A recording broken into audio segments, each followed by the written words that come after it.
కోడి మేకలాగా గోవు కూడా జంతువే కదా, అలాంటప్పుడు దాన్ని కోసుకుని తింటే తప్పేంటి అని అడ్డంగా వాదిస్తున్న ఓ అజ్ఞానులారా, గోవు కూడా జంతువే, కానీ ప్రపంచంలో మరే జంతువుకు లేని, చివరకు మనిషిగా పుట్టిన నీకు నాకు కూడా లేని చాలా ప్రత్యేకతలు గోవుకుంది.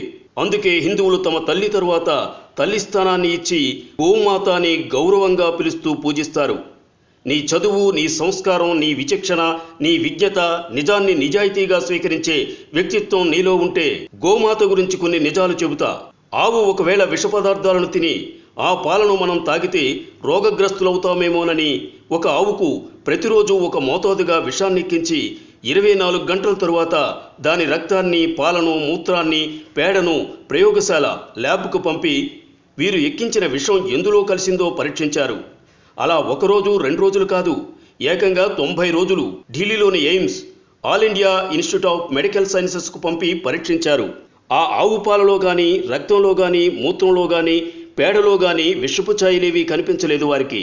గరళాన్ని శివుడు కంఠంలో దాచుకున్నట్టు ఆ విషాన్నంతా తన కంఠంలో దాచుకుంది గోమాత. మరే జంతువుకు లేని విశిష్ట గుణం ఇది. ప్రాణవాయువును పీల్చుకుని ప్రాణవాయువును వదిలే ఏకైక ప్రాణి. విషాన్ని హరించే గుణం ఆవు పాలకుంది. వైద్య శాస్త్రానికే అర్థం కాని రోగాలను సైతం తన మూత్రంతో తరిమి కొట్టగల శక్తి గోమాతది. ఆవు నెయ్యి, బియ్యం రెండూ కలిపి వేడి చేస్తే ఇథలిస్ ఆక్సైడ్, ప్రోపలిస్ ఆక్సైడ్ అనే శక్తివంతమైన వాయువులు విడుదలవుతాయి. కృత్రిమ వర్షాన్ని కురిపించడానికి ప్రోపలిస్ ఆక్సైడ్ శ్రేష్టమైనది. గోమూత్రం ప్రపంచంలోనే సర్వోత్తమమైన కీటకనాశిని. గోవు పేడ, మూత్రం ద్వారా తయారయ్యే మందులతో ఉదరకోశ వ్యాధులను నయం చేయవచ్చు. ఇళ్లను, వాకిళ్లను ఆవు పేడతో అలికితే రేడియో ధార్మిక కిరణాల నుండి మనల్ని కాపాడుకోవచ్చు.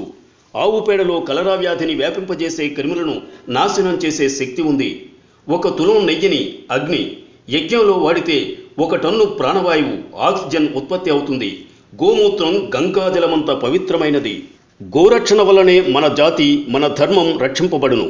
గోరక్షణ స్వరాజ్య సముపార్జన కంటే ఏమాత్రం తక్కువ కాదు. గాంధీజీ.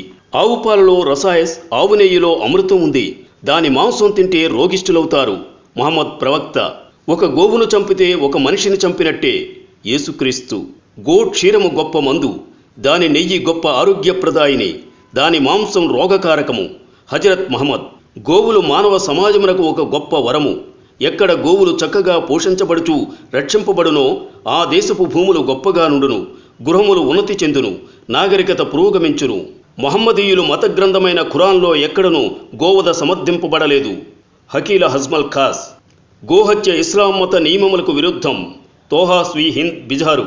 భిన్నత్వంలో ఏకత్వం ప్రపంచంలో ఒక్క భారతదేశంలో తప్ప మరెక్కడైనా చూడగలవా? నువ్వు హిందువైనా, ముస్లిమైనా, క్రిస్టియన్ అయినా నా దేశంలో ఉన్నంత వరకు భారతీయుడివి. నా దేశ సంస్కృతి సంప్రదాయాలను గౌరవించడం నీ ధర్మం. స్వేచ్ఛ అంటే నీకు నచ్చినట్టు బ్రతకడం కాదు.